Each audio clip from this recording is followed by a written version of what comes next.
नमस्कार मित्रों, आज हमारा टॉपिक है उच्चतम न्यायालय।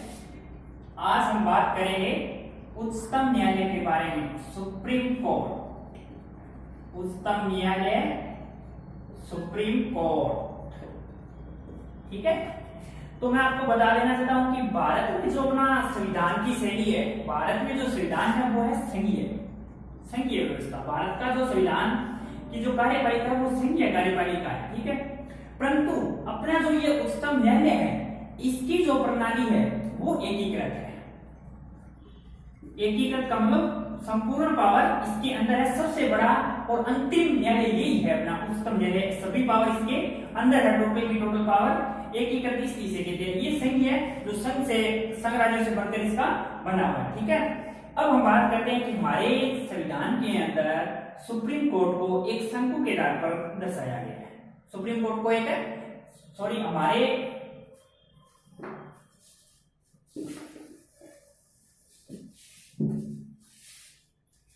हमारे संविधान में न्यायालय को एक शंकु के आधार पर दर्शाया गया है, जिसका 1, 2, 3, 4 और 5 पार्ट है। कौन कौन से? सबसे ऊपरी पर है हमारा सुप्रीम कोर्ट, उच्चतम न्यायालय जो नई दिल्ली में स्थापित है। उसके बाद है हाई कोर्ट, ये है हमारे भारत में 25 नवीनतम 25वां बना था जनवरी 2019 में आंध्र प्रदेश हाई कोर्ट। ठीक है, और उसके बाद में आ गया जिला एवं सत्र न्यायालय। जिला एवं सत्र न्यायालय यह हर जिले में एक एक है। हर जिले में क्या है? एक एक है। उसके बाद में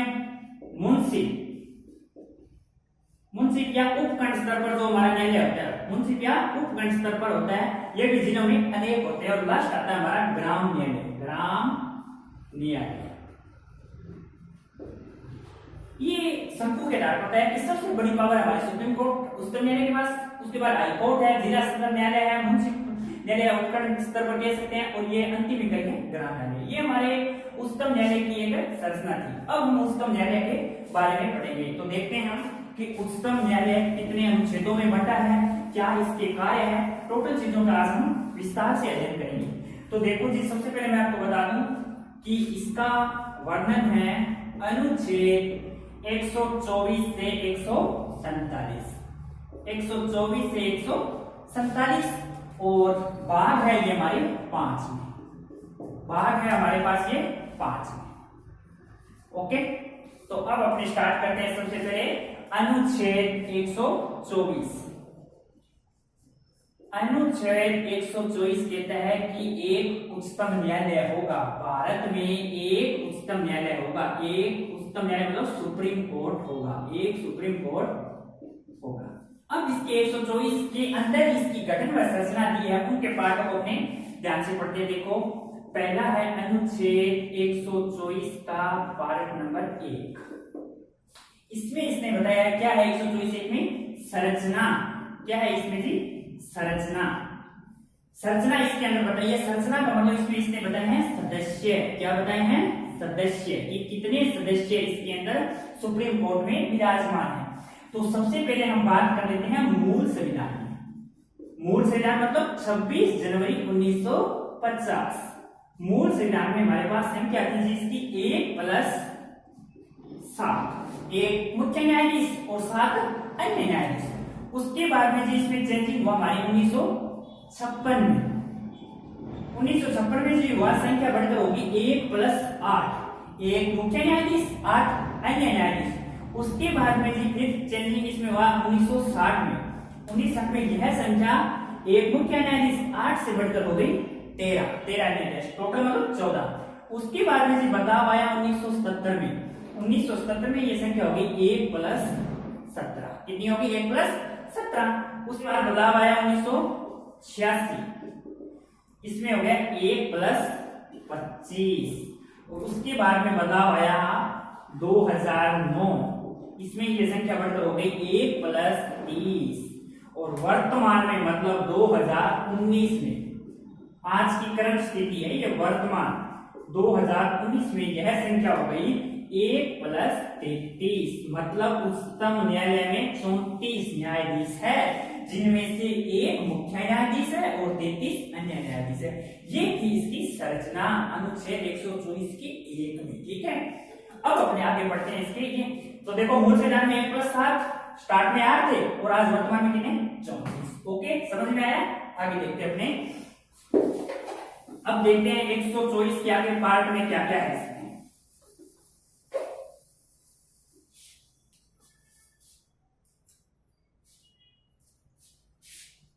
अनुच्छेद 124(2) क्या कहता है?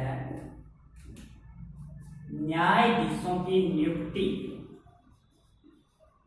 न्यायाधीशों की नियुक्ति व सेवानिवृत्ति आयु, नियुक्ति व सेवानिवृत्त आयु, सेवानिवृत्त आयु। ओके, 124(1) में है संरचना, 124(2) में न्यायाधीश की नियुक्ति व सेवानिवृत्त आयु। अब इसका नेक्स्ट अनुच्छेद है 124 का 3। 124 का 3 कहता है जी योग्यता, न्यायाधीश के अंदर क्या क्या योग्यताएं होनी चाहिए। ओके, उसके बाद में आया है भाई योग्यताएं हो गई तो उसको हटाएंगे कैसे?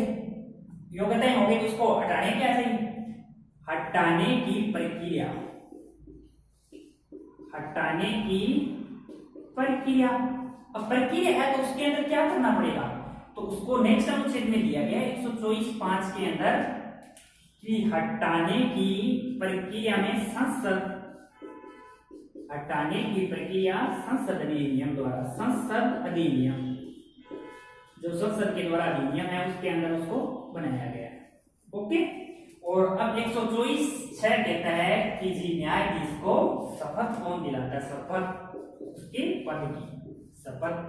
और 124 का 7 कहता है कि रिटायर होने के बाद, रिटायर होने के बाद अन्य न्यायालयों में वकालत नहीं कर सकता, अन्य न्यायालयों में वकालत नहीं कर सकता, मतलब प्राइवेट रूप से कोई वकालत नहीं कर सकता। ओके, अब इनको समझते हैं अपने।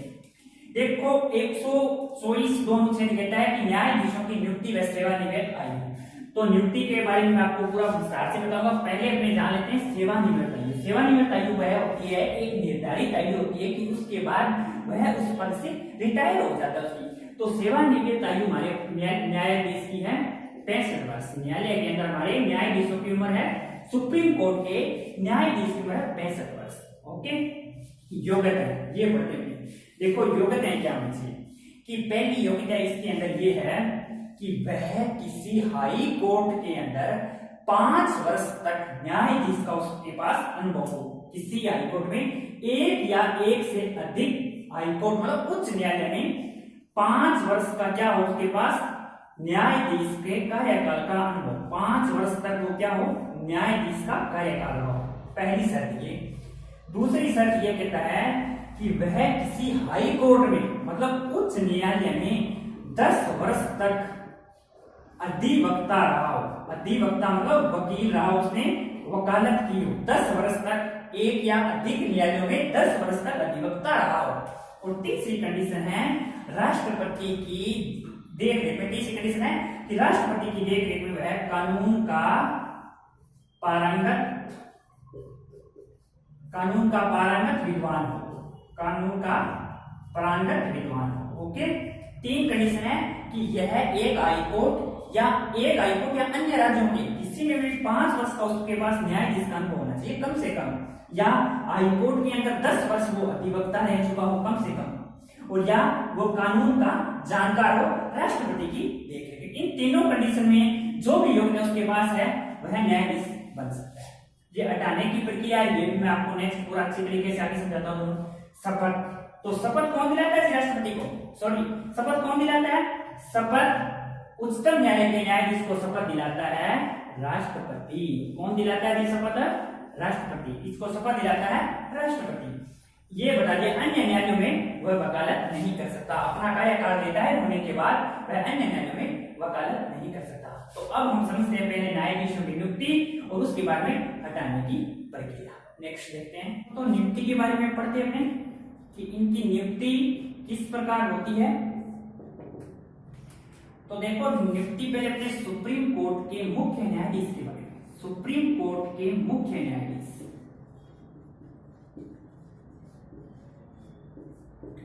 सुप्रीम कोर्ट के मुख्य न्यायाधीश की नियुक्ति राष्ट्रपति, हाई कोर्ट के मुख्य न्यायाधीश, किसी भी हाई कोर्ट के मुख्य न्यायाधीश। सेकंड, सुप्रीम कोर्ट के वरिष्ठ न्यायाधीश, सुप्रीम कोर्ट के वरिष्ठ न्यायाधीश। और तीसरा, जो उसे उचित लगे, जो उसे उचित लगे उनके परामर्श से, उनके परामर्श से। देखो क्या कहते हैं कि सुप्रीम कोर्ट के मुख्य न्यायाधीश की नियुक्ति हाई कोर्ट का मुख्य न्यायाधीश हो, सुप्रीम कोर्ट के वरिष्ठ न्यायाधीश हो, और जो उसे राष्ट्रपति को उचित लगे उनके परामर्श से। इन सभी से मिलाकर, इनसे पूछकर ही, उनसे सलाह लेकर ही मुख्य न्यायाधीश की नियुक्ति करता है राष्ट्रपति। और अगर अन्य न्यायाधीशों, मतलब मुख्य न्यायाधीश के अलावा अन्य न्यायाधीश जो हमारे वर्तमान में कितने हैं, 33 अन्य न्यायाधीश की नियुक्ति करनी है, तो राष्ट्रपति क्या करता है कि सुप्रीम कोर्ट के मुख्य न्यायाधीश के परामर्श से, सुप्रीम कोर्ट के मुख्य न्यायाधीश के परामर्श से, जो सुप्रीम कोर्ट का मुख्य न्यायाधीश है उसके परामर्श से। ओके, ये थे इनके न्यायाधीशों की नियुक्ति इनकी परामर्श से करते हैं। अब इनकी नियुक्ति के बारे में जजवाद आए हैं, कुछ सवाल रहे हैं नियुक्ति के अंदर, नियुक्ति के प्रावधान में जजवाद। अभी तक हमारे 4 जजवाद आए हैं। देखो कौन कौन से जजवाद आए हैं। प्रथम जजवाद आया था, फर्स्ट जजवाद था 1981-82 में। फर्स्ट जजवाद आया था 1981-82 में। इनकी नियुक्ति के संदर्भ में किस किस के विरुद्ध था वो, SP Gupta versus Bharat. Okay, second हमारा आया था, सेकंड जजवाद आया था 1993 में। 1993 में वो क्या था, 1993 में था एडवोकेट्स ऑन रिकॉर्ड। यहां पे क्या हुई थी 1993 में, कॉलेजियम प्रणाली की शुरुआत, कॉलेजियम प्रणाली शुरू हुई थी। ओके, उसके बाद आया जी 1998 में, थर्ड जजवाद था हमारा, 1998 में। ये समझते क्या है, रिपोर्ट है। ये क्या था जी, के.आर. नारायण हमारे राष्ट्रपति थे उस समय, के.आर. नारायण जी राष्ट्रपति थे। इन्होंने अनुच्छेद 143 के तहत सुप्रीम कोर्ट के न्यायाधीशों से परामर्श मांगा, किसके, इनकी नियुक्ति के संदर्भ में, न्यायाधीशों की नियुक्ति के संदर्भ में, उस कॉलेजियम प्रणाली के बारे में। कॉलेजियम प्रणाली क्या है, तो पहले हमें देख लेते हैं कि इनकी नियुक्ति में 4 जजवाद आए आज तक। पहला था 1981-82 में, एसपी गुप्ता वर्सेस भारत संघ। दूसरा जजवाद आया 1993 में, एडवोकेट्स ऑन रिकॉर्ड, कॉलेजियम प्रणाली की शुरुआत। और तीसरा जजवाद आया 1998 में, के.आर. नारायण ने जब राष्ट्रपति थे, इन्होंने न्यायाधीशों से परामर्श मांगी थी। अपना थर्ड जजवाद था 1998 में, राष्ट्रपति थे जी के.आर. नारायण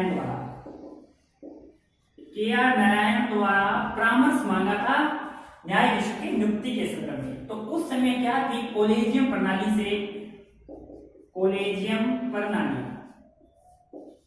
से न्यायाधीशों का चयन होता था जी। ये कॉलेजियम प्रणाली ये क्या होती है कि 1993 से लागू हुई थी। इसके अंदर एक होता है सुप्रीम कोर्ट का मुख्य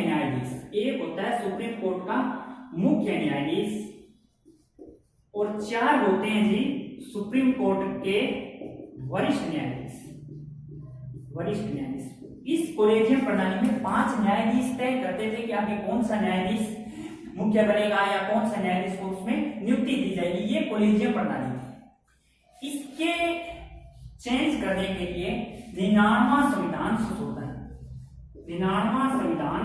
2015, संविधान संशोधन 2015 में मोदी सरकार लेके आई थी एक संशोधन।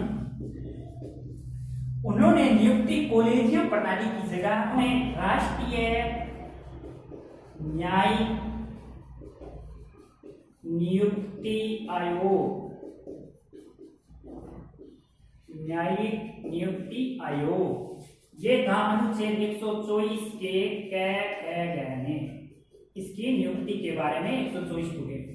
ये राष्ट्रीय न्यायिक नियुक्ति आयोग मोदी सरकार ने कहा कि इसके आधार पर न्यायाधीशों को नियुक्ति दी जाएगी। ये क्या होता है ये समझते हैं। इसके अंदर 6 सदस्य शामिल किए उन्होंने। एक तो सुप्रीम कोर्ट का मुख्य न्यायाधीश, सुप्रीम कोर्ट का मुख्य न्यायाधीश, ठीक है जी, और 2 किए थे जी सुप्रीम कोर्ट के वरिष्ठ न्यायाधीश, 2 किए थे जी सुप्रीम कोर्ट के वरिष्ठ न्यायाधीश, और 1 किया था संघ सरकार का कानून मंत्री, संघ सरकार मतलब केंद्र सरकार का कानून मंत्री, और 2 जी थे पीएम की समिति से, पीएम प्रधानमंत्री समिति से कानून ज्ञाता, समिति से कानून ज्ञाता। क्या नाम बनता है इसमें 6 सदस्य। तो 2015 में इस आयोग को इसको अपने कहते हैं एनजीएसी, एनजीएसी न्यायिक राष्ट्रीय न्यायिक नियुक्ति आयोग के आधार पर इन 6 सदस्यों के द्वारा न्यायाधीशों की नियुक्ति की जाएगी। परंतु इसके विरोध में चौथा हमारा जज्बात आया, और जज्बात 1900 और जज्बात ये था 2015 में। जब ये 2015 में पास हुआ, मतलब ये पेश हुआ 2015 में, सब उसके जस्ट बाद में इसको सुप्रीम कोर्ट ने अवैध घोषित कर दिया, अवैध घोषित। सुप्रीम कोर्ट ने 99वां संविधान संशोधन अवैध घोषित कर दिया 2015 में। क्यों किया? क्योंकि सुप्रीम कोर्ट कहती है कि इस न्यायाधीश की नियुक्ति के अंदर कोई भी कानून का मतलब संघ का कोई संसद का सदस्य इसमें शामिल नहीं हो सकता, मंत्री है वो इसके अंदर शामिल नहीं होते। ये एक राष्ट्रीय न्यायपालिका है जो एकीकृत है। तो इसके अंदर क्या हुआ जी, मोदी सरकार का जी कानून मंत्री शामिल हो रहा था, जो संविधान के अंदर इसका उल्लेख नहीं था। इस आधार पर इसको अवैध घोषित कर दिया सुप्रीम कोर्ट ने। 99वां संविधान संशोधन अवैध घोषित हुआ, और आज कोलिजियम प्रणाली के आधार पर ही न्यायाधीशों की नियुक्ति हो रही है। ये एनजीएसी अवैध घोषित हो गया, ठीक है। अब अपने आगे देखते हैं इसको हटाने की प्रक्रिया।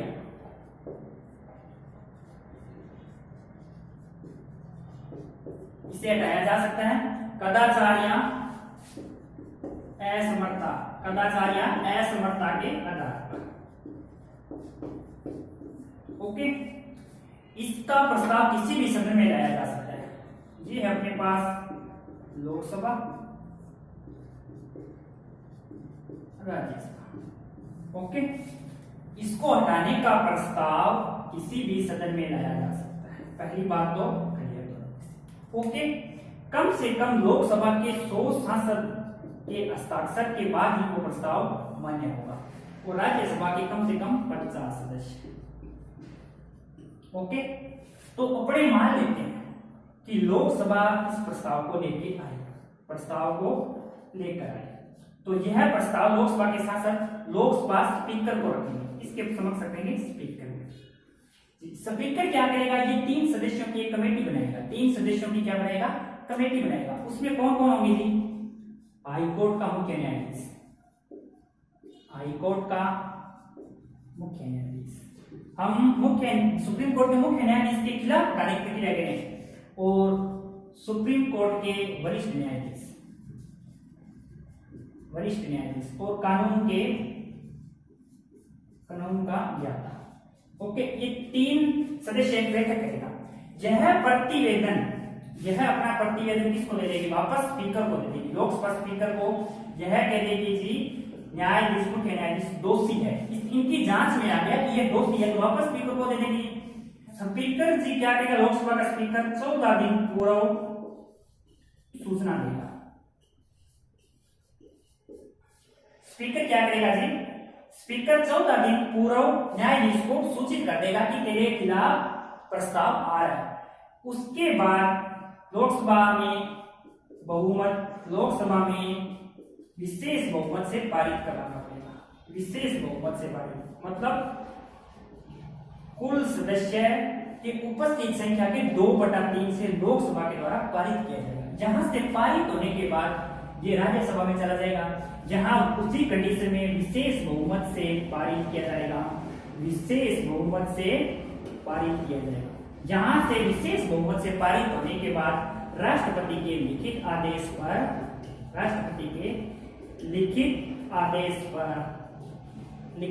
इसको हटाया जाता है। तो ये फिजिक्स के हटाने की प्रक्रिया दोबारा देखते हैं कि इसे कदाचार या असमर्थता के आधार पर दोषी पाया जाता है। इसके हटाने का प्रस्ताव किसी भी सदन में लाया जा सकता है। लोकसभा में कम से कम 100 सदस्य होने चाहिए साक्षर, और राज्यसभा में 50 होने चाहिए। मैंने माना कि लोकसभा में पहले हम इस प्रस्ताव को लेके आए। यहां से अगर 100 सांसद हस्ताक्षर होने के बाद स्पीकर उस प्रस्ताव को देखेगा। स्पीकर ये जानने के बाद एक 3 सदस्यों की कमेटी बनाएगा। हाईकोर्ट का मुख्य न्यायाधीश, सुप्रीम कोर्ट के वरिष्ठ न्यायाधीश, कानून का ज्ञाता, इन्होंने दोषी माना। दोषी मानकर रिपोर्ट स्पीकर को दे दी। स्पीकर 14 दिन पूर्व न्यायाधीश जी को सूचित कर देंगे कि आपके हटाने के खिलाफ प्रस्ताव आया है।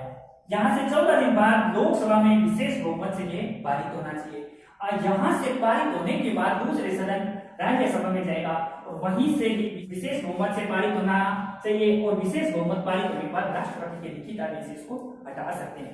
अभी तक हमारे 4-5 है। एक न्यायाधीशों के बारे में पहले देख लेते हैं। 1991 से 93 में सबसे पहले आया था ये वी रामास्वामी के खिलाफ, ये जी सुप्रीम कोर्ट के न्यायाधीश हैं। उसके बाद आया जी 2009 से 2010, ये थे जी पीडी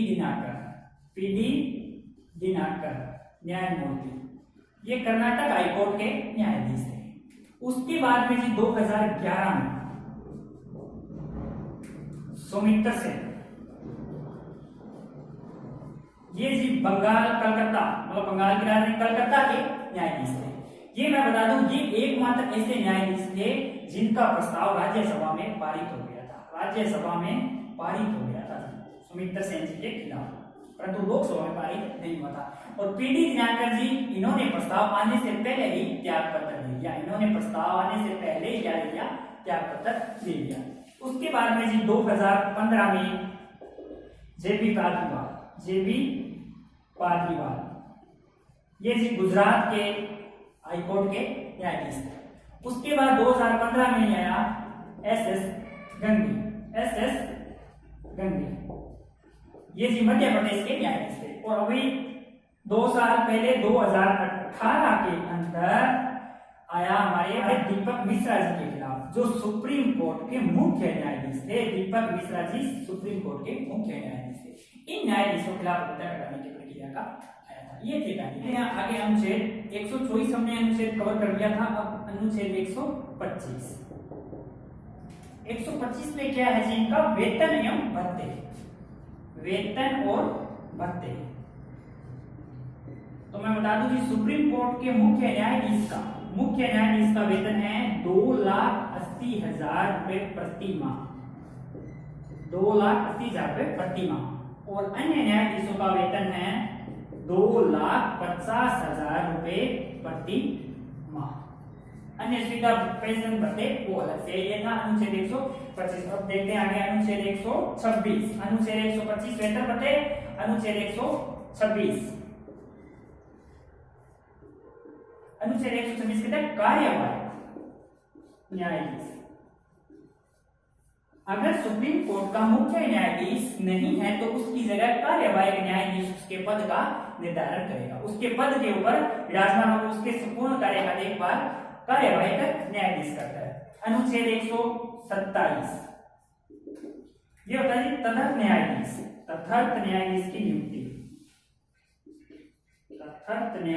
की नियुक्ति। ये क्या होता है जी, ये बताता हूं मैं आपको। जब सुप्रीम कोर्ट में न्यायाधीशों की कमी हो, उनके पद रिक्त पड़े हो, सुप्रीम कोर्ट के मुख्य न्यायाधीश को लगे कि सुप्रीम कोर्ट में कार्यभार ज्यादा है और न्यायाधीशों की संख्या कम है, तो वह किसी भी हाई कोर्ट में से वरिष्ठ न्यायाधीश को 2 वर्ष के लिए अधिकतम 2 वर्ष के लिए वो तदर्थ न्यायाधीश के पद पर नियुक्ति करता है। अधिकतम 2 वर्ष के लिए सुप्रीम कोर्ट का मुख्य न्यायाधीश। अनुच्छेद 128 कहता है जी, सुप्रीम कोर्ट के जो रिटायर्ड न्यायाधीश है वो इसकी बैठकों में भाग ले सकते हैं। सुप्रीम कोर्ट के रिटायर, कौन से न्यायाधीश, रिटायर न्यायाधीश है, इसकी बैठकों में भाग ले सकते हैं। और अनुच्छेद 129 है अभिलेख न्यायालय, कौन सा जी, अभिलेख न्यायालय, अभिलेख न्यायालय। और अनुच्छेद 130 है जी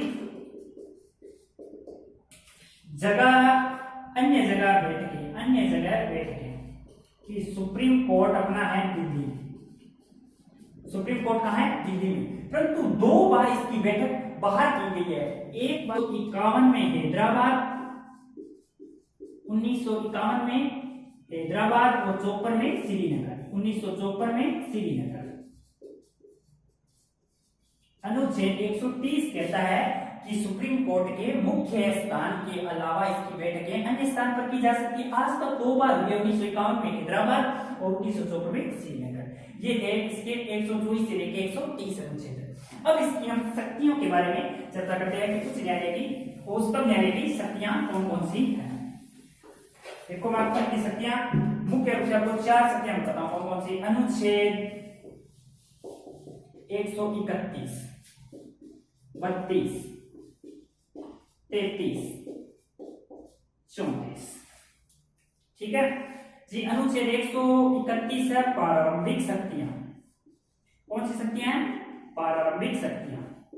अनुच्छेद 132 में है संवैधानिक शक्तियां, संवैधानिक शक्तियां। और अनुच्छेद 133 में है दीवानी शक्तियां, दीवानी शक्तियों में अपील। और 134 में है फौजदारी शक्तियों पर अपील, फौजदारी मामलों शक्तियों में अपील। देखो जी प्रारंभिक शक्तियां वो क्या होती है कि केंद्र व संघ के मध्य विवाद, केंद्र व संघ के मध्य विवाद, इनके बीच में विवाद, या 2 से अधिक राज्यों के बीच, 2 से अधिक राज्यों के बीच, या केंद्र व अधिक राज्यों के बीच। मतलब प्रारंभिक शक्तियों पर अपील क्या होती है कि केंद्र व संघ के मध्य विवाद की अपील सुप्रीम कोर्ट में की जा सकती है। 2 से अधिक राज्यों के बीच कोई विवाद है तो उसकी अपील भी सुप्रीम कोर्ट में की जा सकती है। संवैधानिक विषय क्या होता है कि जब संविधान के विषयों पर किसी हाई कोर्ट में संविधान के विषयों पर विचार निर्णय किया जाता है तो इसकी अपील, संवैधानिक विषयों की अपील सुप्रीम कोर्ट में की जा सकती है। दीवानी मामले की अपील कि जब विधि व्यय के मामले हो, जब हाई कोर्ट के प्रमाण दे देंगे कि कोई विधि का व्यय का मामला हो, या हाई कोर्ट की यह लगे कि यह मामला सुप्रीम कोर्ट में जाना आवश्यक है, तो इस अपील दीवानी मामले के अनुच्छेद 133 में सुप्रीम कोर्ट में भेज सकते हैं।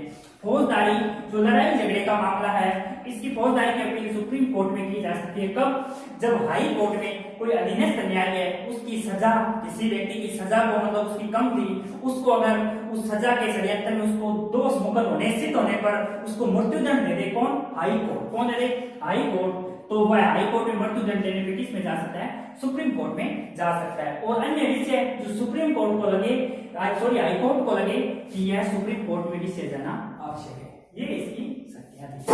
एक शक्ति जी देखो 143, इसमें राष्ट्रपति परामर्श मांगता है सुप्रीम कोर्ट के न्यायाधीश, परामर्श मांगता है सुप्रीम कोर्ट के न्यायाधीश से, ओके।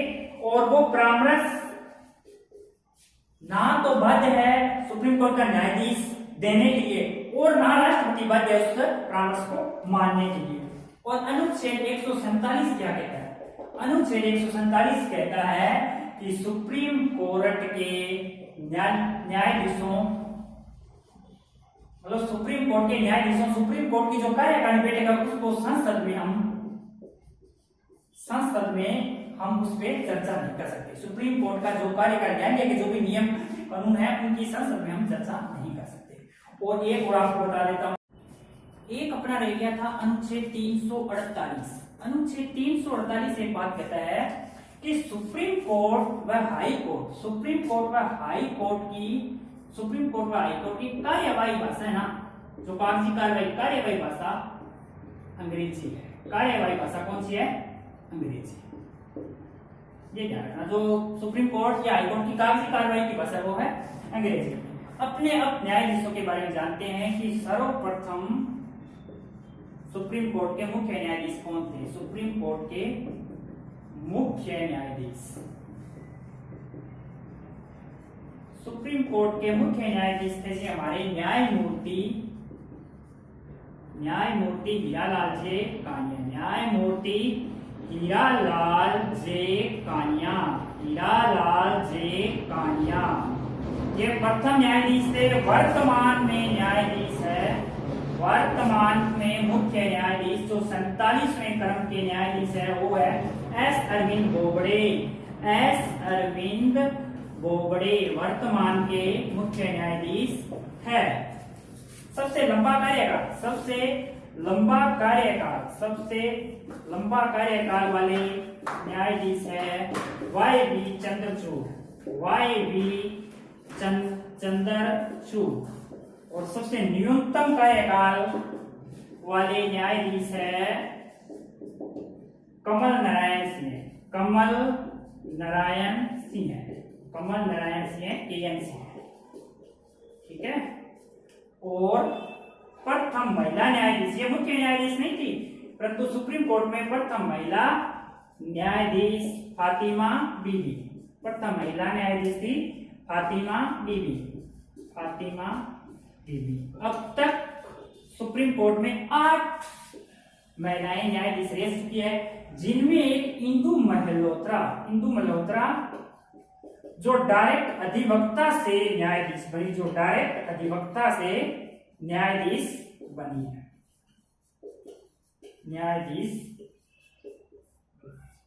और हमारे प्रथम दलित न्यायाधीश थे, प्रथम दलित मुख्य न्यायाधीश थे KG बालकृष्ण।